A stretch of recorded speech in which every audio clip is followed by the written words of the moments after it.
Okay, here we go. Thank you everyone so much for joining us. This is From Concept to Ribbon Cutting, Bringing Great Ideas to Life, a peer learning project stewardship workshop.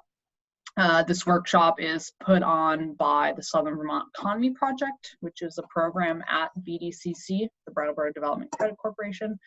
And we have Maggie Foley here today who will be facilitating.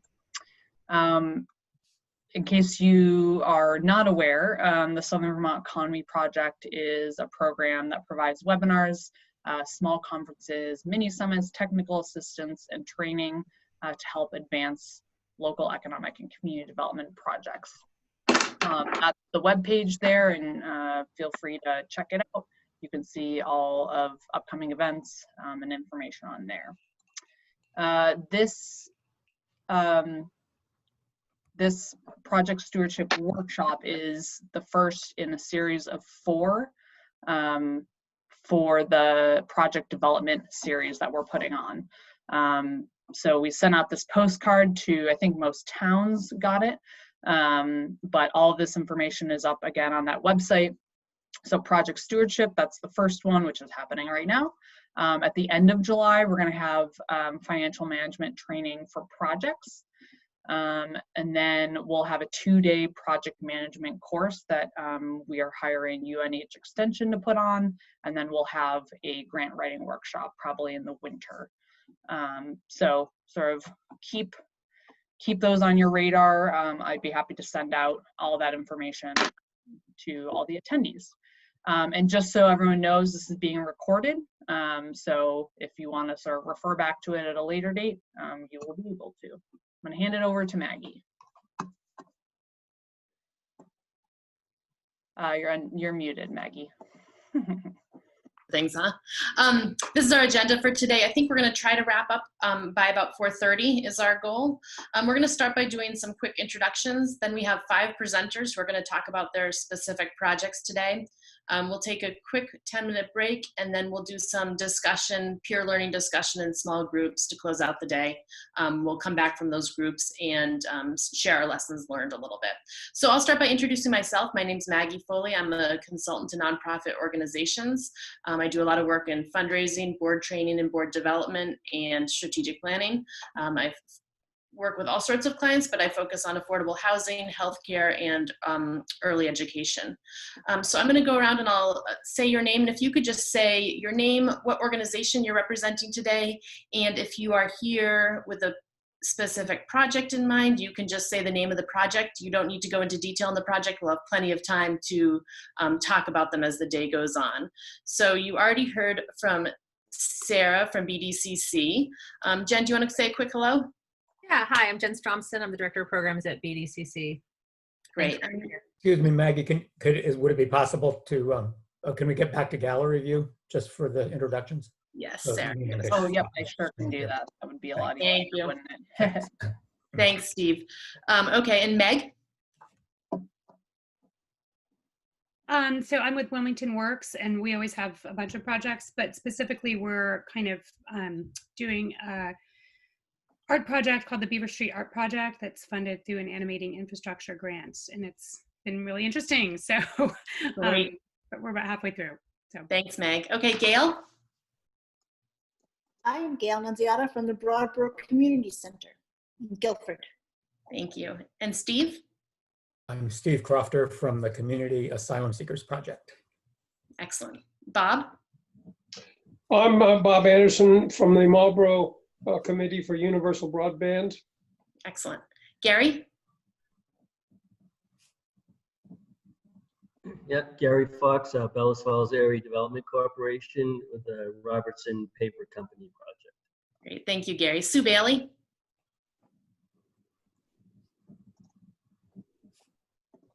So are you able to unmute yourself? There you go. There I go. Okay. Sue Bailey from Reedsboro Hometown Redevelopment, and it's the restoration of the Bullock Building Project. Excellent. Thanks, Sue. Shannon? I'm Shannon Wheeler here with the town of Dover. Currently, we're not in a project, but I suspect there will be some coming down the pike. Great. Thank you, Shannon. Sue Westa? Hi, yeah, Sue Westa from the Wyndham Regional Commission. We have lots of projects going on, so different kinds of projects, but specifically a lot for me related to brownfields. Excellent. Thank you, Sue. Cindy? Yeah, Cindy Hayford, Old School Community Center in Wilmington. Great, thanks. Nick? Nick, I can't see you, so if you can make sure to unmute yourself, that would be great. All right, maybe Nick has stepped away. So Andrew. Oh. I'm Andrew Graminsky, Town of Brattleboro Planning Services.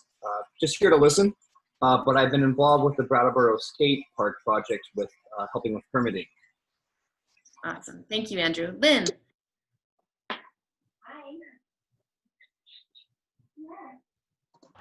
Lynn, are you able to?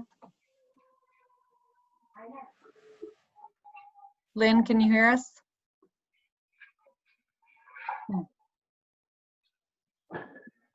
Not sure. I think I can see that you're trying to speak, Lynn. So if you get the audio figured out, please feel free to pop back in. And we'll move on to Jesselyn.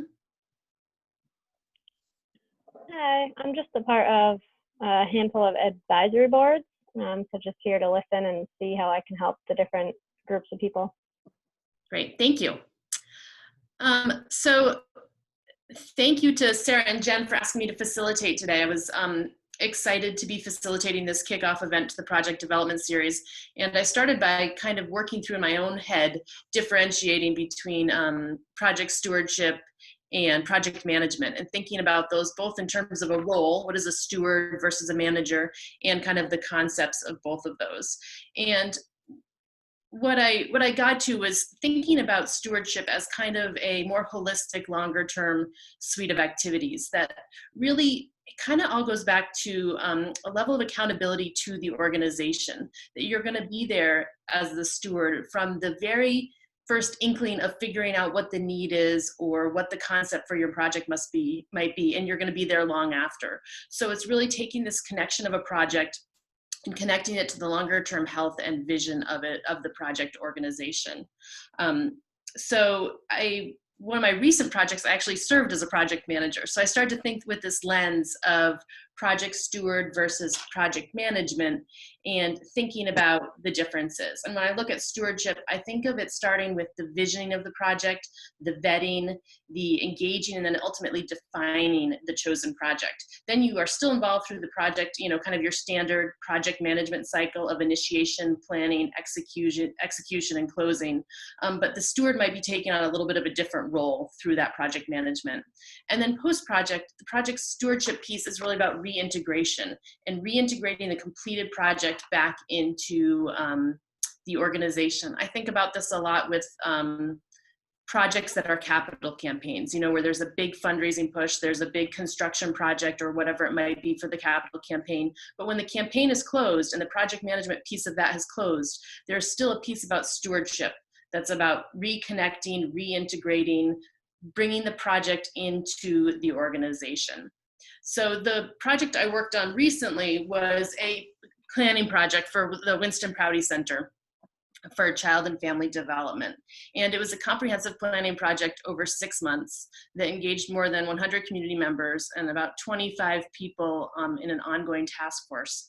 And I thought about my role as the project manager and my collaboration with the executive director there. And I thought it was a really nice example of the differences between management and stewardship and how they can be very collaborative, but there's also some level of distinction between the two. And Sarah, you can move on to the next slide if you want to. And this is kind of really looking at roles of steward versus manager, but you could also just think of it as stewardship versus management.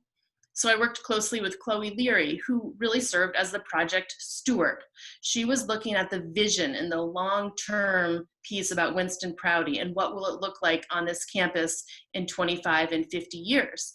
And what she was confronted with was that by owning the campus, the organization was losing several $100,000 a year. So they needed some level of intervention to change that trajectory. And so my role as a project manager was really to come in with a 6-month project that was a planning project to solve and address the goal of how can Prouty continue to own this campus in a financially sustainable way. And so I was very focused on the how and the when, the shorter range piece, the goals and objectives for my project, administering and directing those in some level of tactical and practical, and really kind of your standard project management piece. And it was really wonderful to have a partner in Chloe who was able to tie that project into this longer range piece around the health of the organization. And her role was really more to, work with the board members to get them going in the same direction as the project was going in, and to, help with community members and their donors and inspire that trust and connect the organization to this very specific project. And so for me, thinking about that planning project, I was able to see the importance of having someone who is really focused on stewardship and someone who is really focused on project management. And I think in a lot of projects, you might have totally overlapping roles, right? If you're a totally volunteer-driven organization, you might all be stewarding a project and managing a project. But in other organizations, you might have someone who comes in and just is your project manager for a construction project, and your stewards are the board of trustees that are there before the project starts, that have helped define the project, and that will be there long after it ends. So I really liked pulling these apart and thinking about what it is to steward a project versus manage a project. And I think it will be a helpful lens as we go through today to think about this stewardship piece, because, it will take us from the earliest steps of how we define the project and how we identify the need, and then thinking all the way through the project management cycle and back into integrating the new project into the organization. So for today's workshop, I think the goal is to just share as much as we can about the lessons learned in our project stewardship over the years, and kind of use those lessons that we have learned to help each other figure out how to steward successful projects moving forward. So we are going to start today with 5 presentations, and I will pass it over to Sarah to go through what these case studies will be. Great, thank you. So today, I think I haven't seen John hop on yet, so we may only have 4 presentations. But we reached out to the people that you see here on the screen because we know about the projects. They've had lots of lessons learned throughout the whole cycle to where they are presently. And so of the projects that we've asked to present, I kind of split them into 3 different categories. So first, we're going to hear from Sue Gail around some community facilities. So Sue will talk about the E.J. Bullock building in Reedsboro, and Gail will talk about the Broadbrook Community Center in Guilford. Then we'll talk a little bit about downtown revitalization. Gary will speak about the Robertson Paper Mill on the island in Bellows Falls. And then if John joins us in time, he'll speak about the Pocket Park that has, I think, actually been completed in downtown Bennington. And then last, but definitely not least, we have Steve, who will speak about the Community Asylum Seekers Project. So just a reminder to our presenters, you have about 15 minutes. Maggie will chime in when there's a couple minutes left, just so we can kind of stay on track. So I am going to put up, let's see, Sue's first. So I'm gonna go ahead and unmute her, I think. Sue, can you try and unmute yourself, and I'll pull up your, Yep. Wonderful, okay. Would you like me to pull up your presentation? Yes, please. And most of what I've been presenting and talking about is the Bullock building. And the reason I'm doing the sort of slides that I sent you is so that people can understand the starting point where we took over the building and the sort of serious disaster that it was. It's really hard to talk about a project if people don't understand the beginning. When you take over a project and you think it's going to move along really smoothly, and you begin to incur all kinds of different entities. The E.J. Bullock building was built in 1890 and has served the town of Reedsboro for many years as a multi-purpose, multi-use building, primarily a commercial building with some residential in later years. Okay, if you want to start the slide. Yeah.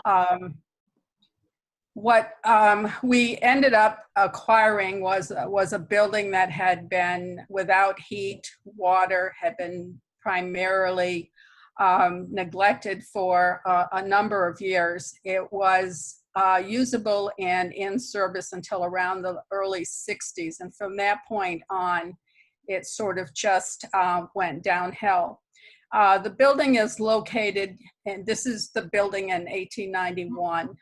And if you see it, what it looks like today, you'll see there's a dramatic difference in what has happened to the beauty of the building, the fine lines of the building, and chimneys are gone and much of the decor.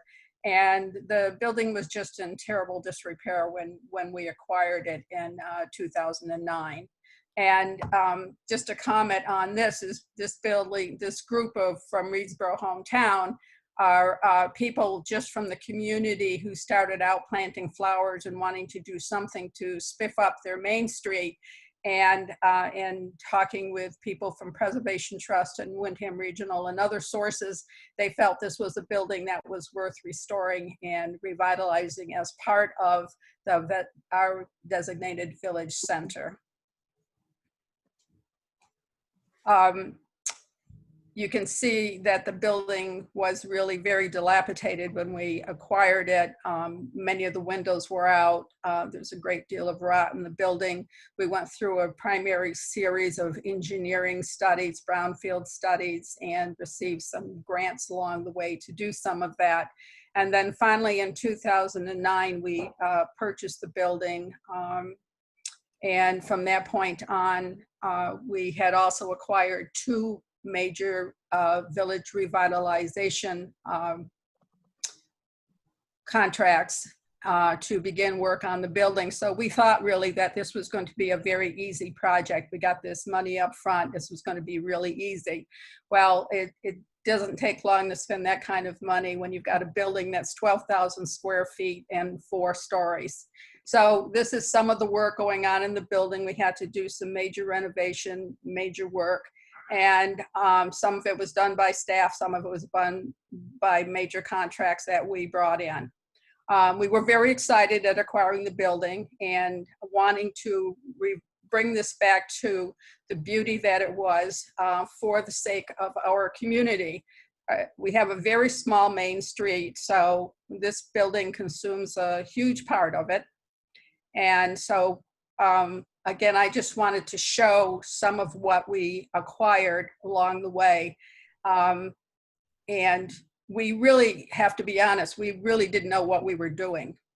We acquired the building. We had some advice along the way. We listened to that, but I don't think any of us really had any idea of the magnitude of the project or how long it was going to take us to go through the process. At this point in time, we've done a couple of major projects in the building.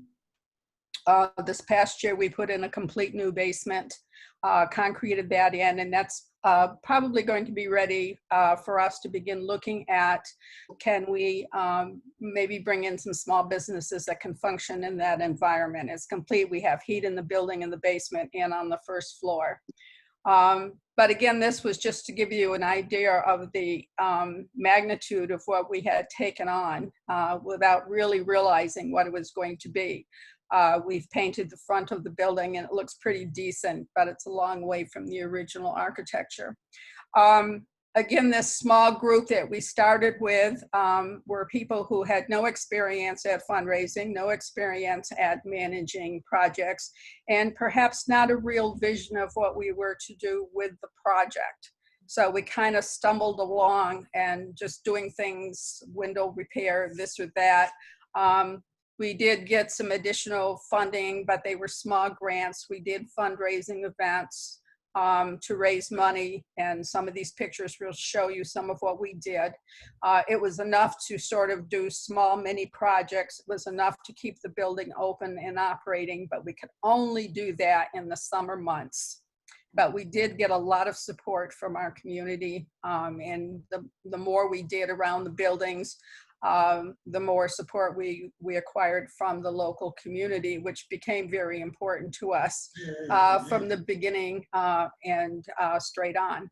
So we did small events, we did sort of big events, we invested in tables and tablecloths and things like that so that we could do more upscale events as a fundraiser, and these became our primary.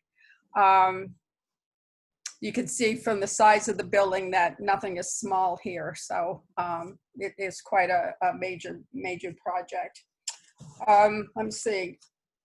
Again, I think I indicated it started with a very small group. In the board, we have a 12-member board of directors, and that changes about every 2 to 3 years, but we have about 4 members that are from the original group. So sort of what slowed down the project, it was kind of slow going right after we used those large funding grants, because we simply were not in a place where we knew how to do fundraising. We are novices. And so we kind of struggled with what we were going to do until about 2 years ago. We made the decision that we could no longer continue in that mode. We needed to really reach out and get some help to show us the way, to help us fundraise, to help us begin making decisions about these projects. The basement was really one of our first major big projects that we funded. It was a part-time, half-time grant and fund. We had to come up with the remaining 50%. So that gave us a bit of a push, because we then realized that we could in fact do these big projects. The basement itself was around a $55,000 project. And so we met with some of the folks from Preservation Trust came down, and we had a conversation about how we could no longer just sort of do these small projects and survive. We really had to begin reaching out to do major projects.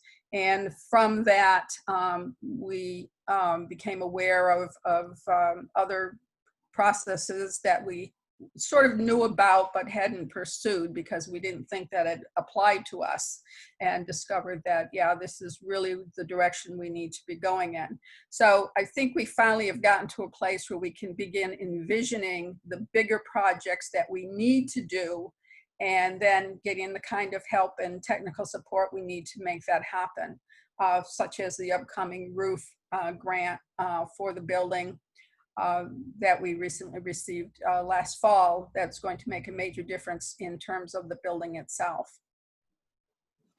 So I think that's where we're sort of at. Fundraising for us has been sort of difficult in a different way. People, Christine came out and did the whole process with us around how you fundraise, how you set your goals and things like that. But if you've never done that kind of work, it's a mindset that you sort of have to change, because you sort of feel like you're the beggar on the street, going to your neighbor saying, how much money do you have? You want to give me some, kind of thing. So people were really shy about doing that. And I have to say, myself included, I think I'm getting a little better at it, but certainly that was a very great drawback for us, because we were not able to put ourselves in that mindset of it's okay to go out and check with the neighbors who are usually more than willing to help you. You just need to be willing to ask, and that's not always easy for people to do. So right now, I think with these 2 major projects moving right along, we're hopeful that we can, complete the building project in terms of the roofing that's coming due, and then we can begin focusing on the inside of the building. We do use the main floor for fundraising events. We have created a 400 square foot gallery space that was used by Reesboro Arts for a couple of years as a rental space. kinds of things. So that's where we're at. Second and third floor. Some of that may be residential. It could be easily office space. It could be other types of uses up there. It's very large space. It was apartments at one time. The top floor has a staging space, and they used to show movies up there, and the projection room is still there, so that could be used as another social space.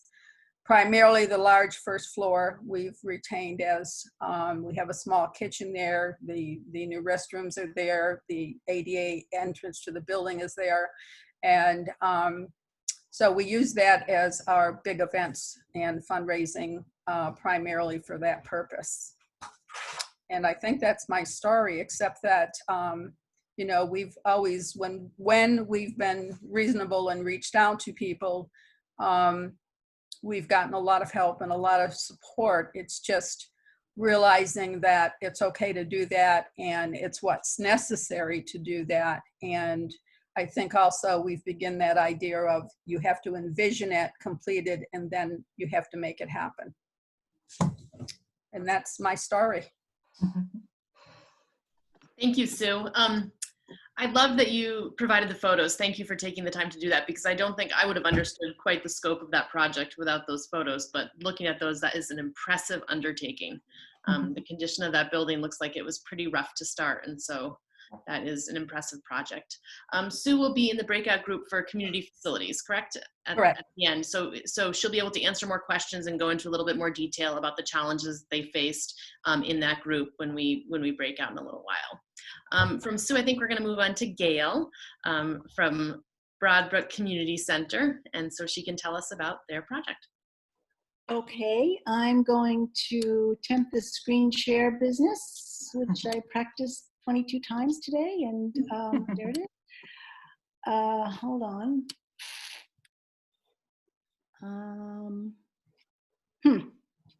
Looking for the place where it says presentation. Click on the second tab. It says PPT. Oh, there you go. That works too. Yep. Let's go. Oh, hallelujah. Okay. So this is about the Broadbrook Community Center, which is a much loved building. I will say that my colleague Rick Zamor was supposed to do this presentation today, and he's unfortunately not able to. So I'm more than happy to step in for him. He provided me with, you know, a lot of notes, and he worked very hard on them. So I'm going to try to do a combination of just talking to you and then also trying to check in with what it was that he would have said had he been with us. So this is where we started. I would say that if you take away the ramp, the bulletin board, the flagpole, and the truck, that's probably what it looked like 125 years ago. Whoops, I didn't mean to do that. It's a beautiful little building. It's standard Grange fare, and it's been in continuous use for 125 years. The Grange membership was active but dwindling in the community, and there came to a point where in order for the building to really meet its potential, there was an awareness that some new work needed to be done to it. So into the Vermont Council on Rural Development, none of this really would have taken place without their participation.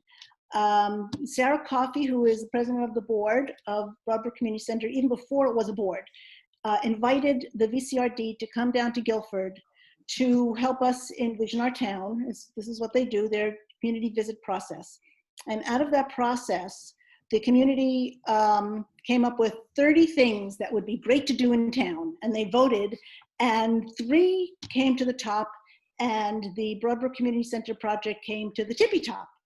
So we knew that the town really valued that building and that it would be worth further investigation on how to really make the building work in the century.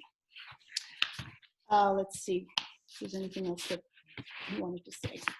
I think that's it. But we're grateful to Paul Costello, by all means.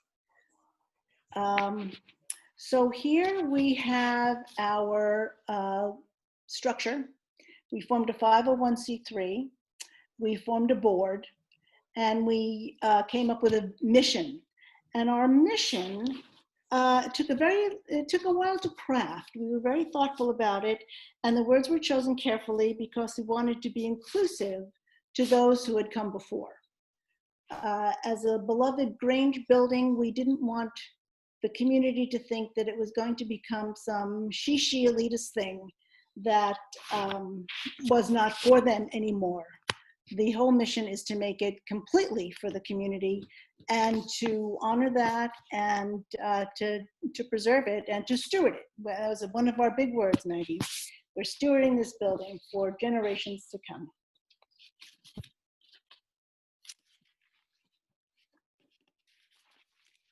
So as a board, we knew right away that there were some parallel tracks we needed to travel. One was to find out about fundraising feasibility, and the other one was to find out as much as we could about the building itself and the project. And so in deciding how to go down those two tracks, there was some granting available, but in the grant cycles where you have to the grant has to actually come through the town and be funneled to your organization, we were out of sync with that. We would have had to wait a year for that. So the board self-funded these, and that was a big commitment of ours, and it was our first flag that we planted in order to get this building renovation project going. So we hired a local feasibility consultant, Richard Wazansky from Bold Moves. He's based in Guilford. And he went out and he did his due diligence and said that there was a lot of support in the community and a certain amount of capacity in the community. And that was all good news. And then we had Stevens and Associates of Brattleboro do their due diligence, and we came up with cost estimates, and it was a lot of money. So we were surprised about that, but we decided with Richard's, good words that we would go forward. So we went forward with a case statement, which I wish Rick had put up some graphics of. It's quite nice looking. And we embarked on our capital campaign. We had a goal of 1.2 million.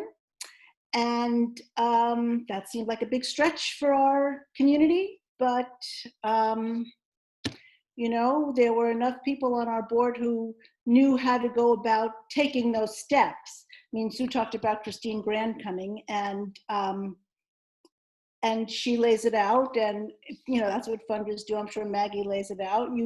You follow the steps, and there's a good chance you'll get close. So we decided we'd follow the steps and see where we went. So there was, we did all the due diligence with our quiet phase and the community partners, and then also the state, the federal, the foundations. And we did raise $1.2 million. And there you can see some of the sources. We were very lucky to get the tax credits that came in, one of the first things that came in from the Agency of Commerce and Community Development. And then the big surprise at the end was a Paul Brune grant for $100,000. And then stuck in the middle of all of those were the donations from the community and foundations and trusts, and just the work. You just put one foot in front of the other, you do the work. And also we were very lucky to get $60,000 from the Vermont Housing Conservation Board. The work. So then, so all this time, this was all happening on good faith. And there came a point where we were in deep conversation with the Grange, who owned the building, but we really had to own the building. And it took a while to massage that and to make everybody comfortable with this transition. And Bobby Howman, who you can see right here, is on our board. She's also the master of the local Grange, and she was a fantastic advocate for our project and for the interests of the Grange itself, and with the state Grange Association, which also had to sign off on it, and we were able to acquire the Grange. And at that point, we had some funds committed. Oh, so when we got our big price tag and we were having fainting spells, we called the one person in the whole world who we knew would help us part this through, and it was Paul Brune. So Paul Brune came swooping down to Guilford and helped us really think through the project, because we had this, like Sue, we thought this was going to be easy and we could do it in, one fell swoop and there would be, and we had the reality check that Paul gave us that said, absolutely, that doesn't really happen. You should phase it and do what you can and get the community support. And the way Christine has the steps that she lays out, Paul also gave us the ideas for how the community will embrace it as you go. So we did that. He was brilliant. We did it.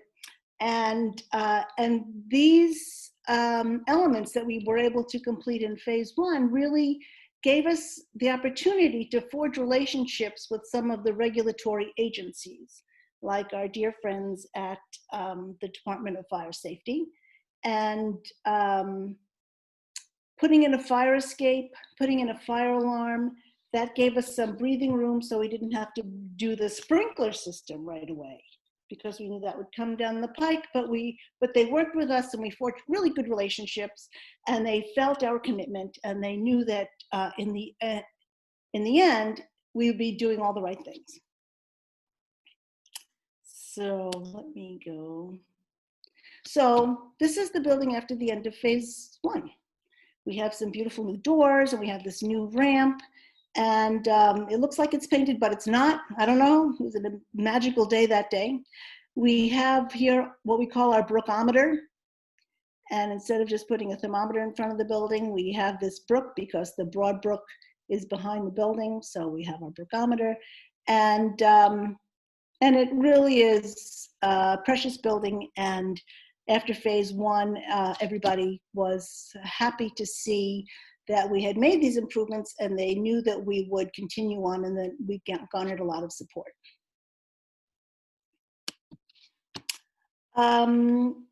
We operated as much as we could during that renovation. There was a time when it was closed completely, but generally speaking, we have three streams for operating income.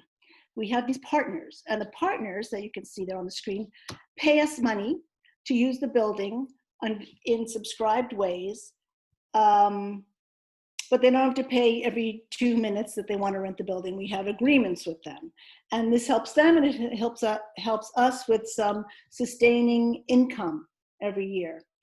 We also have rentals. So the thing with the partners is that they can get first crack at the rentals, at the calendar. And the Broadbrook Range, especially, there's a theater group that uses the stage upstairs, and they want to put their dates on the calendar right away. The Guilford Library. The food pantry is a weekly operation, and the town of Guilford uses the building for pre-town meeting and voting. And so these are really important partners, and it gave the community the chance to see that the building is still a hub for the community. And then one of the most brilliant things we did was be able to hire somebody, a half-time administrator. She's a local woman who lives in Guilford and has a lot of passion for the project, and she has young children, and she wants to make the community as strong as she can. So, and she's very talented. So she's done a lot to take responsibilities off the shoulders of the board and to manage these rentals.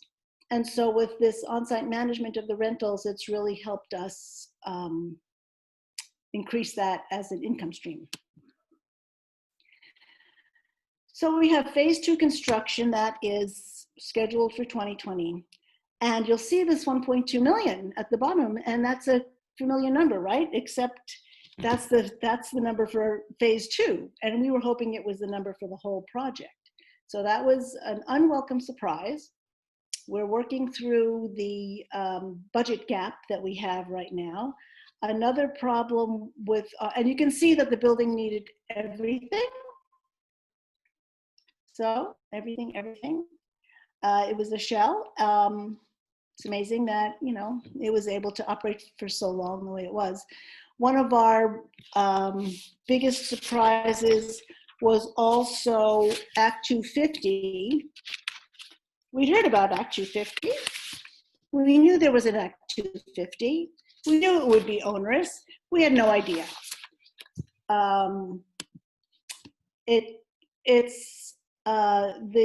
The requirements of Act 250 are adding over $200,000 to our budget.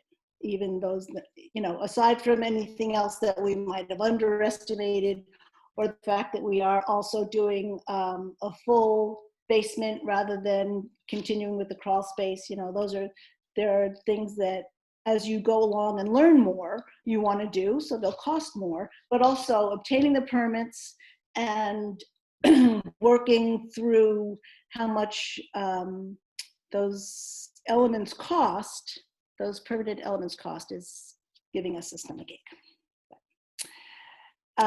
So that's where we're at right now. We are very proud of the progress we've made. We have a lot of hope for the budget gap. We're not exactly sure how we're going to do it, but we're hopeful. We might end up needing to take out a little mortgage. We're definitely working with our management team and the development team to cut the costs, finding ways to mitigate some of those expenses. For instance, we had a very elaborate ventilation system engineered for the building, and it turns out that we can do something that's much more modest. And so that will save some money. And there are things like that. Maybe it was a little overdeveloped, and we can walk that back and still meet the code requirements and keep the building in good shape and be able to afford it. And that's our story. Thank you, Gail. You have good partners to help you with that value engineering, and Mathis Hume and Helm there. Good people to do that. Thank you for presenting that. I remember being at the community visit program with Vermont VCRD, and it was cool to see the spark of this project happen, and it happened in such a public way that I think you had such great community support from the get-go, because it was like the spark was a community process, and I think that that was such a strength in this project. So thank you for presenting. I think that Gary is up next, if you are ready, Gary.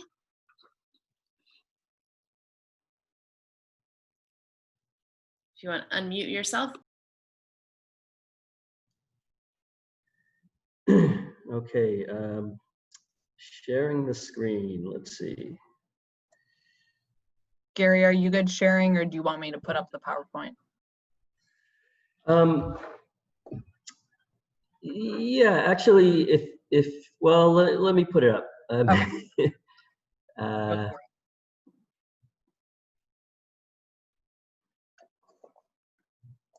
Slide.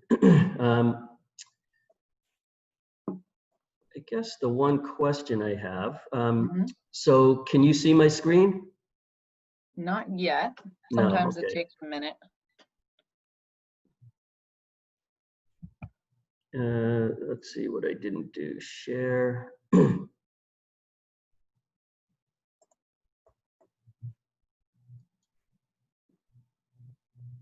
There's like 2 steps. You have to click share, and then you have to select what window on your screen. Yeah, I'm not seeing the window that I.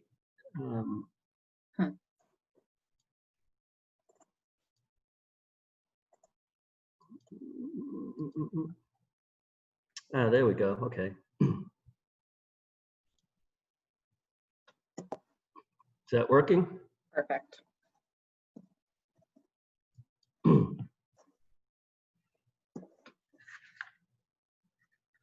And what does your screen look like? Is there just a tiny window, or is it the? Can you hit the start presentation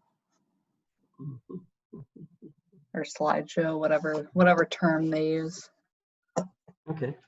You are screen sharing. Okay, so is that working? Yep, looks good. Okay, so Robertson Paper Company. The project is an old industrial building on the island, and so our timeline, the first piece, adaptive reuse. We were looking at, when I say we, a cross section of community members. How did that? Was looking at the train station, which had been from 2000 to 2007. There was a earmark, when there were still earmarks, for the intermodal center, and research showed that the successful historic renovations for intermodal centers, all the historic train stations, they generally had lost investment and were in rundown parts of town. Crime, drug use, rundown streets, dark, and that was exactly the situation here. The island, dilapidated, dark, not any activity. So the group started first Destination Bellows Falls, and it was a business member, the development director in town, who's Dutch Walsh, the ramp director, Robert McBride, and myself, the hotel Wyndham owner, Tony Elliott, to open the train station. So that nonprofit leased the train station and started looking at how to fluff up the neighborhood, so to speak. And the Robertson Paper Company was one of the first buildings that we looked at. And so for my part, my background was distribution, transportation, nothing to do with the development, nothing to do with contamination. And at this point, a Sustainable Valley Group was a 501c3 that became the sponsoring board for Destination Bellows Falls, and found some tenants to go into the Robertson Paper Company. And one of them was a biodiesel producer who filled up a section of the front. And one of the board members, an engineer who had done a lot of environmental projects, did an existing conditions report, which from my place of ignorance was like, oh, this is beautiful, this is perfect. And it said, no contamination issues, the building's great. Let's see, I had, let's see, the board had made me the executive director at this point. And I asked, BFADC was our local development corp, and their board was not active at the time. For a year or two, they hadn't had a project. So Dutch had said he would, when they got a meeting together, they would take a look at it. And and I called BDCC, and Bruce Gardner, who had worked with a lot of old mill buildings in the region, he came and visited the site, and he said, wow, wow, this building is past what you would want to do anything with. And of course, well, so a little bit of background, the paper industry, in 1902, there were 4,000 people that worked in the paper industry in Bellows Falls, and the population was about what it is today, like between 3,000 and 3,500. And so many people in the community, oh, you know, my mom worked in that plant. Oh, my grandfather worked there. And so when public meetings would come up and we talk about what Bruce Gardner had said, we'd say, so really the professionals, you know, it's beyond saving. And so no one wanted to do that. And some of the folks that were in community groups that had done other projects, like saving the clock tower and getting it working again, and the wind vane on top of Town Hall. So the Our Place group, and I'm sorry, not Our Place, Our Town. Anyways, folks came out and established this Save Robertson paper and did lawn signs, came to town meeting. Fast forward, there were no funds really to save the building as the roof started caving in and the brick wall started caving in. And so at this point, the Town Development Office, BFADC, had come back into play. And so Dutch worked with some funders, the Town Revolving Loan Fund and the Windham County Economic Development Program to purchase the building and start a environmental assessment with the Windham Regional Commission. And at this point, I might just jump ahead a little bit because, okay, so from going from my belief a couple of years earlier that it's a clean site and we're ready to go, here's the asbestos, lead, arsenic, 3-letter volatile organic compounds. There were 88 unlabeled drums in the building, from 30 gallons to the oil and some other things, wax paper, which were a total of 20,000 gallon tanks. A well down into the granite bedrock that was contaminated, petroleum plumes under the building. So at any rate, that gets us through that period. During the cleanup, here's the barrels. Let's see, the oil burner, which has is the bottom left of center. I don't know, can people see the pointer on here on the screen, the cursor? Okay, so then there's a ladder. This picture right here is from on top of the ladder, and that's like 6 inches to a foot of asbestos covering the boiler. This boiler, huge, the circumference of a steam engine. This is before even getting to the asbestos on the pipes of the boiler, just bags of asbestos that were around the office areas and just in different places. So let's see, backing up a little bit.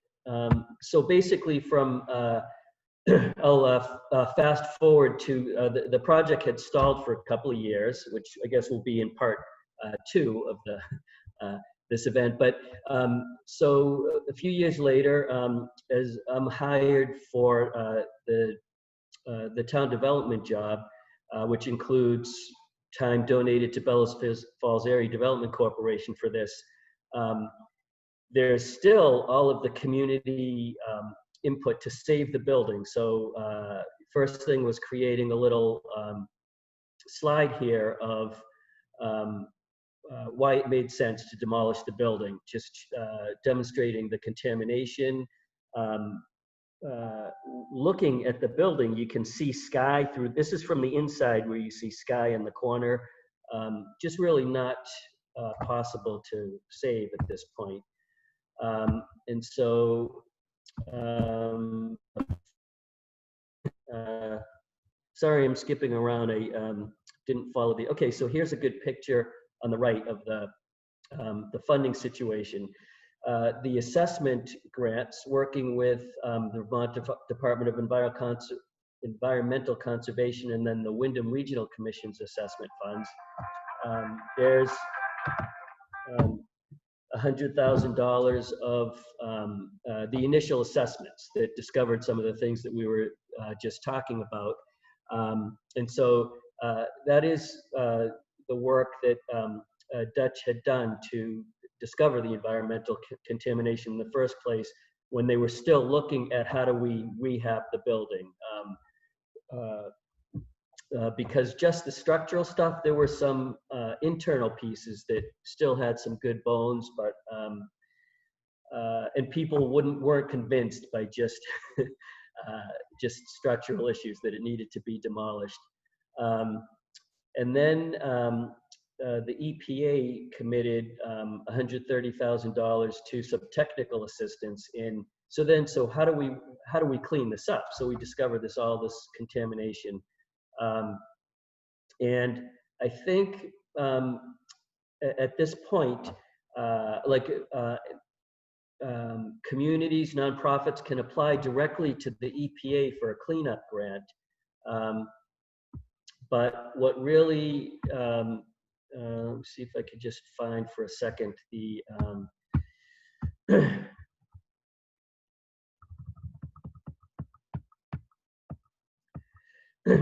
can apply for cleanup grants, but what really helped this this project is, so this island area is kind of a pivot point for Bellows Falls in our community in terms of it's commercial industrial zoned.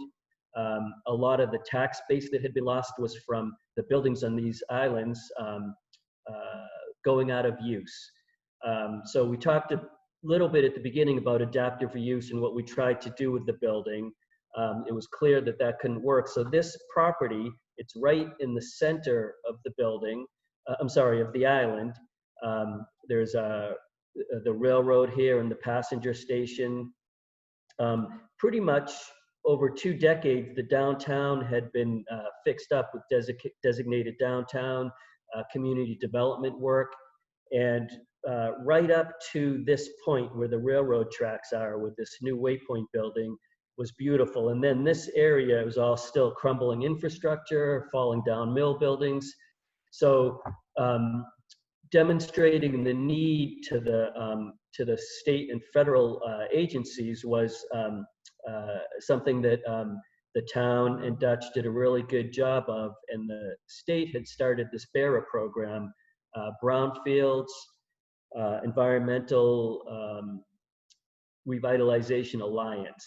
And so what that program was to do is to work across state and federal agencies to eliminate some of the barriers of programs working together. And one of the examples is some EPA funding sources can be used for petroleum. Some can be used for other types of contamination. Some can be used for asbestos. Same with the brownfields funds from the state and the Wyndham Regional Commission. And so in applying for certain dollars of those, it can be really challenging to say, okay, how many dollars are cleaning up the petroleum? Okay, so in order to get the petroleum under the building, we need to demolish the building, and the roof is covered with asbestos. And so who pays for what in demolishing it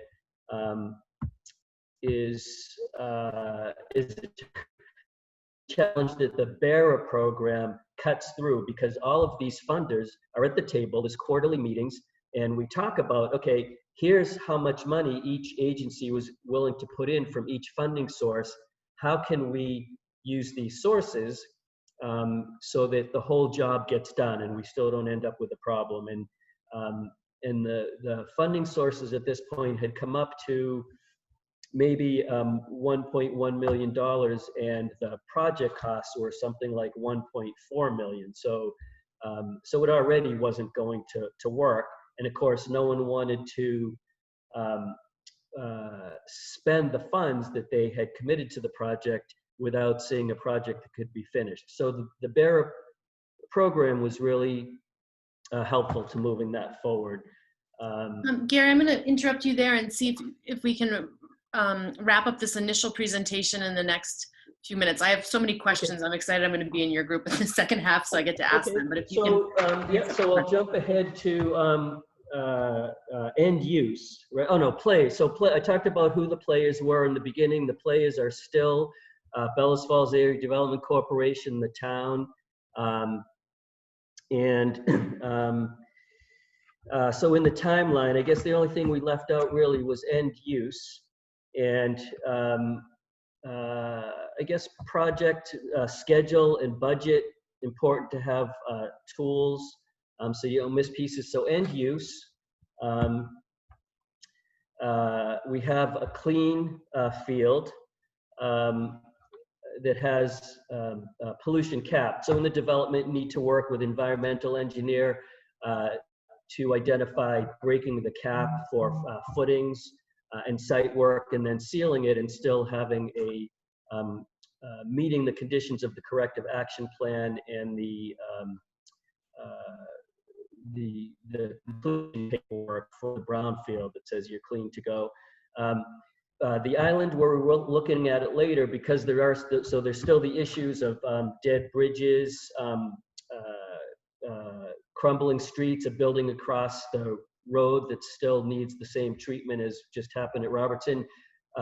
Challenging to find an end user to invest millions of dollars. So BFADC, the town understands that we're committed to having the bridges fixed, to working through the project. So BFADC has found some tenants to go in there and is doing the construction project ourselves. And I guess that's a wrap. Awesome. Thank you, Gary. That was a project that I was not familiar with coming into this workshop. So I'm, again, glad to see the photos, because it really helps paint a picture of just the condition and what you were dealing with going in. Gary is going to be answering questions in the Downtown Revitalization breakout group. And so I know I have some questions, and I'd love to hear more about a few things. So that will be in the Downtown Revitalization. And going back to Gail, she'll be in the Community Facilities breakout group and able to answer any questions about the Broadbrook Community Center then. So Sarah, I've not seen John, is that correct? Okay, great. So we are going to move on to Steve Crofter then. Okay, great. Thanks, everybody. And I was just going to say the project that Gary was just showing, as a resident here in Bellows Falls, I've enjoyed walking out across that green field at this point and looking down into a view of the river that you don't normally get. And it definitely is an improvement. So it's good work. I'm real aware as I listen to the other presentations that where I'm coming from is quite different. Everyone else's presentation has been very much a public community and sort of a group or a community effort that has produced something good to happen, you know, whether it's sort of officially part of a town or just the people get together to want to do something. And what my experience is much more just as an individual having an idea for wanting to create something, an effort that made sense to start a nonprofit organization to do and get together with a few people and then do that. And then sort of in the process of over time, we feel like we really are a community organization, but we didn't start out that way. It's definitely started out as an individual, then a few people, and have built that way. I also want to just say, I'm sorry I don't have any visual presentation, and part of the reason for that is that we are an organization that welcomes asylum seekers to come live in our local communities, and because by definition asylum seekers are people who have fled life-threatening situations in other places, keeping their identity somewhat private is really important for their security, and certainly the security of the families or friends back in their home communities in other countries.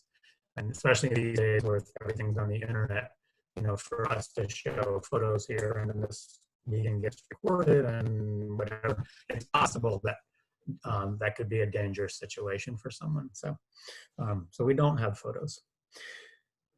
I was really glad when Maggie, when you started out talking about, you know, stewardship versus management, kind of really made me think about my own role as an individual founder of a nonprofit. That it was my own vision in a way that sort of created this. But it's interesting that as time goes on, it really has become a community run event. It's like it's way beyond the stage now where I could be doing this by myself, and I think there's some sort of natural progression for a group like ours that goes to sort of a more public ownership in a sense. You know, we are a nonprofit with a small board, a couple of employees part-time, but we wouldn't exist without, you know, many, many volunteers from the community, many, many donors from the community. So that's all really been important as we've grown. It'd be really useful for me to get a sense of from the folks who haven't spoken, who haven't been presenting. Is there anyone else here who's thinking about, you know, who is either thinking about a nonprofit organization, or, you know, sort of something that you're doing individually or with a very small group? You know, maybe just even raise your hand, or those of you who aren't showing your video, chime in. But it'd just be useful to know if anyone else has that background or that perspective. And I'm gonna sort of assume not. So anyway, so I'm not really too sure exactly what would be most useful for everybody here. I think the one thing that might be applicable, regardless of the size or regardless of how public your effort is, how community-based or based even officially in the town or some department of the town, that I think when you're trying to get people to come on board with an idea, that it's useful to not be afraid to include the emotional aspects of what is important to you. And you know, certainly as I look at what led me to start this organization, you know, this was not like an academic or an intellectual idea, or, you know, I didn't figure out, oh, look at, there's this societal problem, I wonder what I can do to fix it. It was an emotional reaction to, you know, learning enough different people's stories and the suffering that was happening, and that I felt like I had to act because I cared. And to not shy away from my own emotions that would cause me to try and create something, I think was an important part. And that same idea is really true when it comes to fundraising or to spreading the word or to getting volunteers or whatever. So when I've gone out and presented to groups, you know, I don't have a PowerPoint presentation and it's not slick, but I tell stories, and sometimes as I'm presenting, I actually cry. And if I do that, the people in the audience are more likely to cry, and they're more likely to really care about what I'm talking about. And I think that's really useful in terms of getting people on board, whether it's potential donors, potential volunteers, people that might want to actually open their home and host an asylum seeker in their home. So that's one thing.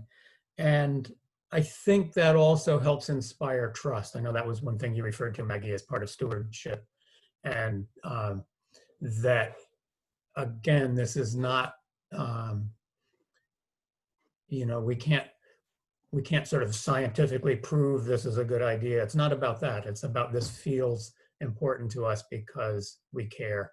And the community also cares. You know, as soon as people allow themselves to look at what the situation is, to look at what we're doing, people want to join us. We noticed at the times when the news around immigration has been the grimmest, you know, like when there's images on the news of, you know, putting children in cages, for example, you know, that's when the phone starts ringing and people want to volunteer. People are, you know, falling over themselves trying to give us money, especially at those times when the news is the worst. So anyway, I think it really is, it's emotions are good and not to be shied away from. I think if anybody has a question or just anybody have an idea of like something that you'd want me to talk about at this point. I know we're well past the initial hour that was planned, and I don't need to keep on talking at this point. So unless there's a particular thing that would be useful. Or Maggie, I don't know if you have some thoughts. I think I think we're doing fine for time, just so you know. Okay. So if there's more that you want to share, but I do think having your project up here, even if it feels really different from the other ones, is really important, because I think sometimes we think about projects and we think about bricks and mortar, you know, and a project can look like a lot of different things. And, you know, my Winston Prouty planning project was a project, even though it was a planning initiative. And this program that you're talking about is its own project, even if, and I don't know, and maybe that's one of my questions, even if it won't ever have its own bricks and mortar outcome, there is still critically important projects happening all over our community that will never have a building associated with them. So if you want to just, you know, take just a few more minutes and just kind of give us the quick overview and background of the inception and where you are right now, that's what I would love to hear. Sure. Okay. So in 2014, I was actually sort of more retired then than I am now. And but I was looking for a place to volunteer, and I knew I wanted to do something related to international relations. And I went down to McAllen, Texas, and volunteered with a Catholic Charities project there that was helping giving some short-term services to asylum seekers who were being released from detention. And as they were about to travel somewhere else in the US to be with family mostly, or perhaps friends. And it was very rewarding. I went down 4 different times for maybe 10 days each time over about a 1.5-year period. But as I was doing that, I began to think, well, this is great. We can help these people that are being released from detention. But what about, you know, what about people that don't have family or friends? What happens to them? And asked enough questions to find out that when someone who otherwise would be eligible for release, but if they didn't have family or friends to support them, they would be kept in detention and have to seek asylum from detention in English, in most cases, without any legal assistance. And statistically, the chances of them getting asylum was almost 0, which means they would be deported.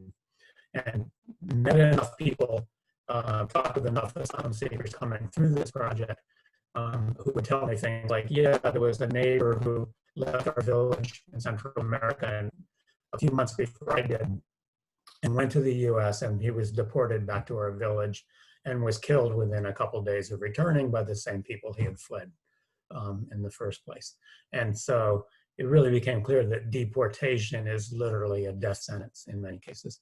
And so I also talked to some attorneys and kind of found out, yeah, that if there was an organization that could give people a place to stay, you know, that could sponsor people the same way their family could, then people without a family might have a chance.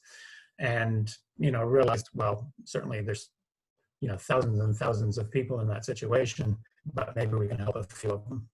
So it just kind of came back to Vermont with the idea, you know, could we welcome, you know, 1 or more asylum seekers to our community, and talked with just basically sort of friends and neighbors, and a small group of us got together and said, well, let's try this.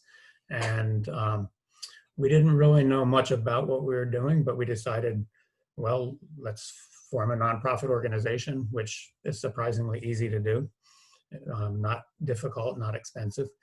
And then we just, you know, decided a model would be to host asylum seekers in homes. So who could we find that would be willing to share their home? And so my partner and I were the first hosts, and we ended up, it probably took us about a year to kind of really get going, to get a place ready, to sort of feel like we needed to raise some money.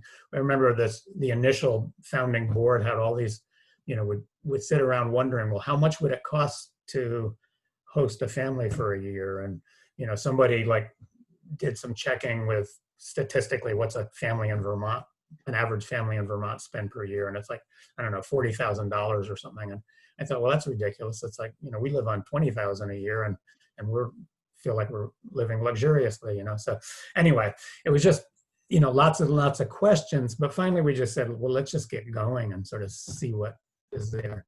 And as soon as we actually moved, again, the community was very generous in terms of donating money and labor to help get a place together, and all sorts of volunteers to drive people around and tutor and et cetera, et cetera. So we ended up with the first family, a mom and 2 children from Mexico, that were with us for about 1.5 years before they finally were able to become independent enough. As an aside, asylum seekers, for some silly reason, are not allowed to work for the first period of time that they're in the US, so they're not allowed to support themselves. So much for this idea that, you know, we shouldn't allow immigrants because they will take their jobs. Well, here we have immigrants that we're not allowing to work. They're not taking anybody's jobs, but they also need the community to support them. Otherwise, they can't eat. So just gradually, you know, we had one family and then got some other, you know, just we've had now about 16 people over the last few years. Some of those have moved on to other parts of the country. Some have become independent. Some are still kind of starting out with us. And it feels like we definitely have a pretty solid base of support in the local communities financially. And it is a lot of an ask to have people open up and share their homes, but it's also very rewarding. We've had a number of people host, and that's one of the things. Obviously, the COVID-19 has made it sort of difficult to figure out what makes sense right now. I mean, there are people being released from detention now, and it feels like a risky time to bring people into our community. People are naturally reluctant while there's a pandemic going on to share their home. But we've also thought about ways to like quarantine people. You know, I think we are ready to kind of step up and say it's about time that we, you know, invite our next guests soon. Right. We don't have a deadline for that. That definitely the challenge that we're all facing, we're all pivoting right now. I think right, that's for sure. Probably particularly true for you. Thank you, Steve. Sure. Yep. So Steve is going to be in a breakout group focused on programming, which I think is a little bit different from the ones that are more focused on community facilities or downtown revitalization. But again, I think there's critically important projects that need to happen that are happening in that area. So I'm going to pass it over to Sarah to give you some instructions before we go on a 10-minute break about how to let us know what breakout group you're interested in. Great. I'm unmuted. I often start talking and figure out I'm muted. So like Maggie said, we're just going to take a 10-minute break. So right now it's almost 3:30. So if we can be back at our computers by 4:30, not 4:30. Oh boy, 3:40. Before you depart to whatever, use the restroom or have something to eat. If those of you who did not present, because I already know where the presenters are going, if you could just send in the chat function which room you would want to be put in. So it's basically being broken out into community facilities. So Sue and Gail will be in there. Downtown revitalization, Gary will be in that one, and then Steve will be in programming. So if you have more questions for certain people, I would join the room that they're going to be in, or if it doesn't matter to you, then that's also an option. So before you depart, if you could just write in the chat function which room you would like to be in, and then feel free to take a break, and we'll meet back here in 10 minutes, so at 3:40.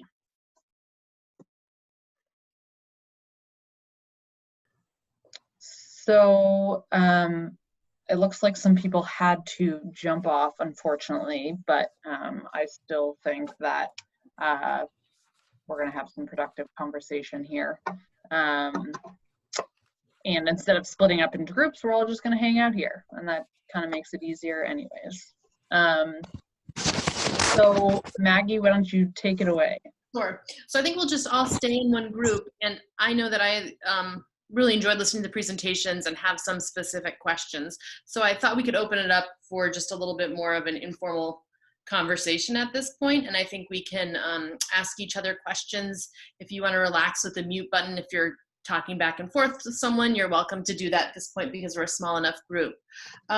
Some of the prompts that we had given to the presenters in preparation for today, we're asking about things like, what was the spark for the project? Like, how did you kind of identify that as the project you wanted to pursue?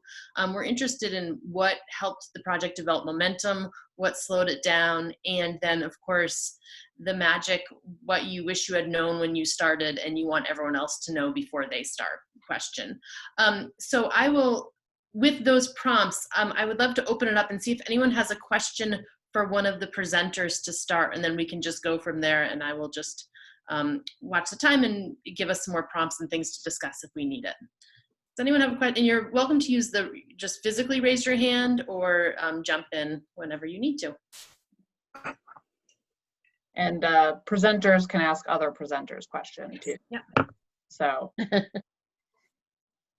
free range here. So I have like a leading question. For me, one of the themes that comes up is sort of this, moment when we realize like, we need a little more capacity, or we have to go out and get help or whatever. And, recognizing that all of these are really community-based initiatives, and that was sort of a process of learning for, what were really kind of volunteer leaders a lot of the time, or, quasi-volunteer leaders. Can you talk about how that worked, and how was that hard? What were some of the barriers to that? I mean, I realize that building capacity is itself hard, but I think of those like emotional barriers to doing that, when there's a volunteer organization of like a professionalizing something. And so I'd just love to hear a little bit more about that journey of going from like, we can do this on our own to like, wow, we should hire someone to like run the Grange and keep it busy enough that it is revenue or whatever. So. Are you throwing it at the group or? Sorry, Sue Bailey, are you raising your hand right now? Yeah, any or all of you. I think, Sue, you might have to unmute yourself. Sometimes it doesn't let me, even though I'm the host. Okay, can you hear me now? Yes, we can. Okay, well, we are a volunteer organization, and I'm probably the 4th or 5th president of the board of directors. So there were people in the leadership role before me. But again, because I think we all were just excited about the project and thinking about how it would impact the community, because Reedsboro is a small town, had lost a lot of the jobs here, and the main street in the village just sort of was just sort of existing from day to day. There wasn't any inspiration, there wasn't any reason for them to begin thinking about the commercial center, which is Main Street, which is Route 100, which is the center of our designated village center. So all of that together, people became concerned that we were losing population, we were not keeping our young people here. What could we possibly do to perhaps change that scenario? And some of the first people who started, again, did things like plant flowers and things of that nature. And then the opportunity came with support from Preservation Trust and a number of others that this was a building worth saving. And so we began there, and it sort of just made this slow movement, and people had some ideas, but they didn't quite know how to make it happen. And what should we do first, and those kinds of things. We did work with the Stevens group to go through the building, and Brad Sanderson, to make sure the building was, a viable option and all of that before we got into anything else. I think there was the dream of what it could be, but not a path to get it there. There was never this laid out scenario. I think we had a 1-year plan, a 2-year plan, and after that, it just kind of has dropped off until, because we spent so much time just raising money through fundraising efforts to keep the building open and operating and showing the community that, you know, there was a purpose here. That was the other piece that I think early on we had this big meeting where we went through what we wanted to do with the building, and people were excited, and we had the biggest meeting ever in the town and asked people to, we did a little presentation about our plans and our scenario, what we wanted to do. And they went off into groups then and made listings of what we could put into the buildings. And we had everything from a swimming pool in the basement to God knows in the pie in the sky. But it was a wonderful meeting, and it gave us a lot of inspiration that we were doing something valuable that the community was going to support.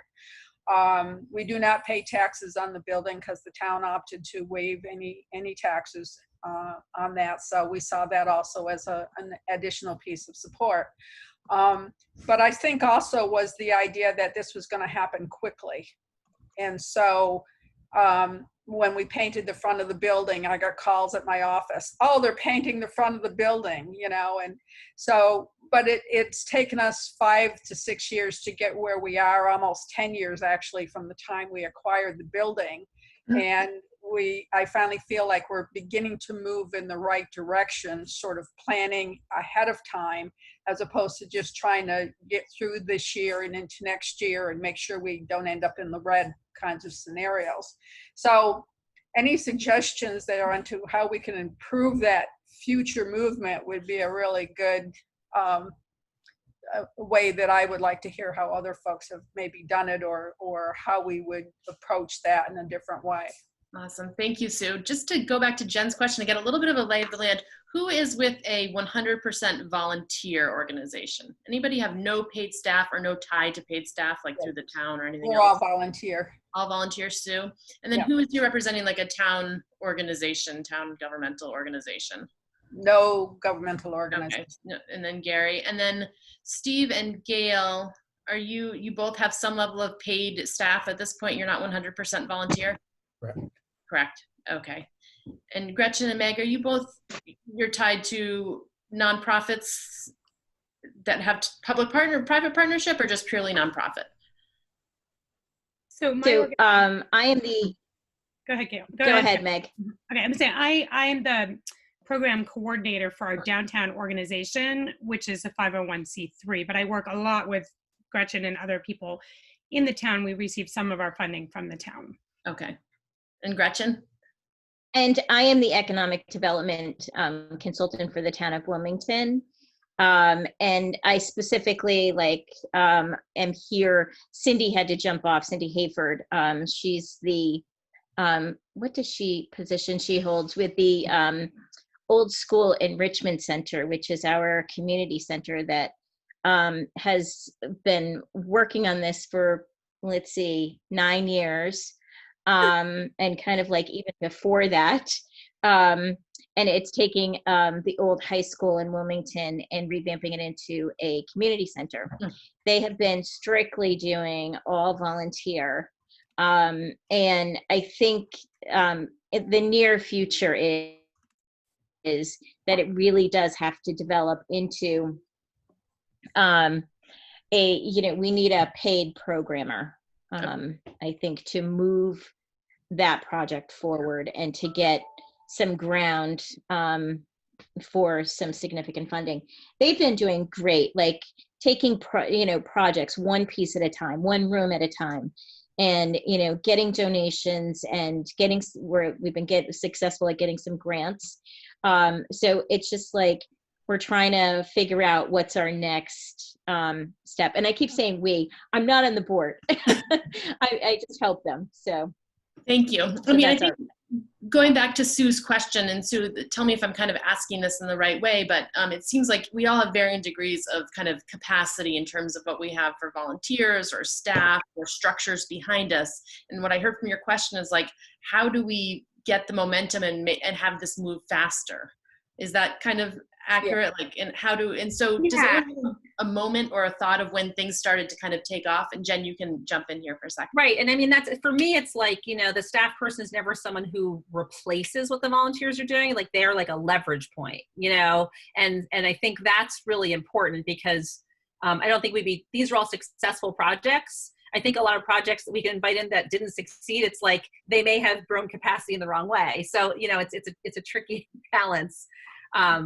But it is also that point where sometimes organizations realize like that is the pinch point. Someone who wakes up 2 days a week or 3 days a week and thinks about this might be the transformative piece. And, how do you get to that place? And it's so hard to finance, right? That's, it's easier to raise money for a new toilet, than it is for, Sarah, go ahead, and then Gail, and then I also wanted to ask Gail a question. Yeah, well, I just sort of Jen's comment about, if we had people on here speaking about failed projects, we actually for this tried to get some people who would speak about failed projects, and pretty much everyone was like, no, I don't, like, why would they want to hear, and I had to be like, well, there's lessons in failure and blah, blah, blah, but I couldn't get anyone on here that like, failed project, like that is a whole spectrum of things. But yeah, no one wanted to maybe have their face and name,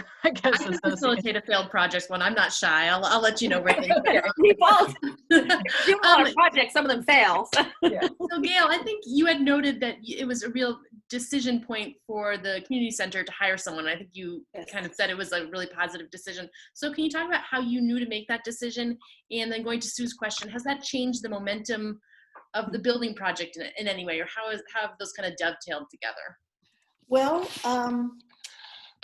as a volunteer board for many years, we did everything that needs to be done. I'm chairman of the fundraising and finance committee. So we had a database, and we did our mailings, and we, split ourselves up into groups and talked to people, and we did everything we're supposed to do. But nobody had the time or the real experience or the real expertise in organizing the database. And we knew that would be such an important tool to have something that was really usable and have somebody, frankly, to administer it for us.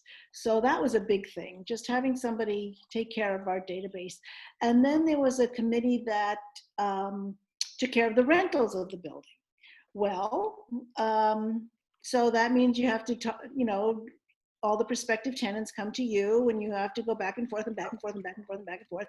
Then they say yes, and then you have to get the rent, and then you have to sign the agreement, and then you have to give them the key, and then you have to make sure the key gets back to you, and then you have to make sure that they took out the trash because that was in the agreement. And, that's great, but, years and years and years of that. And, pre-Broadbrook Community Center, when it was all being done by the Grange, because they had rentals as part of their income stream too, comes a time where you really want to hand that off.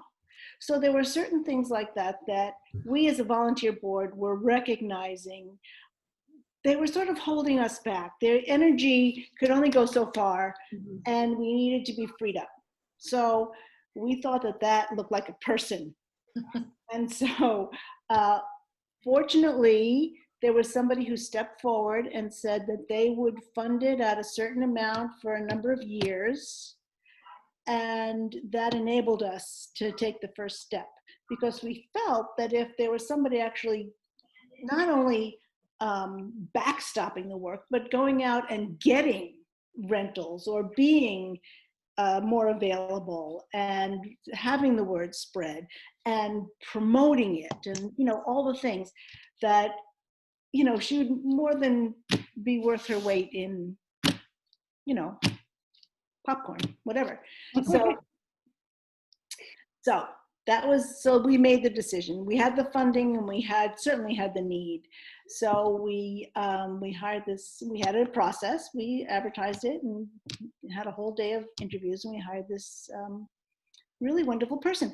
And it's so it's not that she made the campaign more successful per se, but she has, because we've been freed up from the day-to-day operations of the building. So, and she's very much involved in the campaign because of her work with the database. So you put it all together, and it makes a big difference in how we're able to function as a board mean, she doesn't take the minutes, or, you know, she doesn't do any of that board work, but she has a lot of insight and input, and she hears on the street what people are thinking about the building, and, you know, we get feedback from the renters. We also instituted something where we give the building away for free for a community group, and she administers that. So if somebody in the community wants to have a game night or a potluck supper, as long as it's free for everybody to come to it, we allow them to use the building at no charge. And that takes a certain amount of, you know, oversight and that kind of thing. So she's been doing that. And yeah, and she is a wonderful advocate, you know, so it's somebody else that's not a board member, but somebody who has complete passion for it and a lot of spark and terrific energy. She's in other communities, you know. I would say everybody on the board is about my age, and she's, you know, she's younger and more vital, and she's out in different parts of the community. So she's just been great. And it was real, I think it was a hard decision, a big decision, but it was absolutely the right decision. I know other places, you know, other organizations, the board does all the work, and we did all the work, you know. Thank you, Gail. Does anyone else have, I think of that idea of like that getting caught in those logistics were holding you back from getting the momentum that you needed, and that sounded like a really clear decision. Steve, did you just raise your hand? Yeah, I was just going to say that I think another aspect of this, you know, sort of how do we feel about expansion?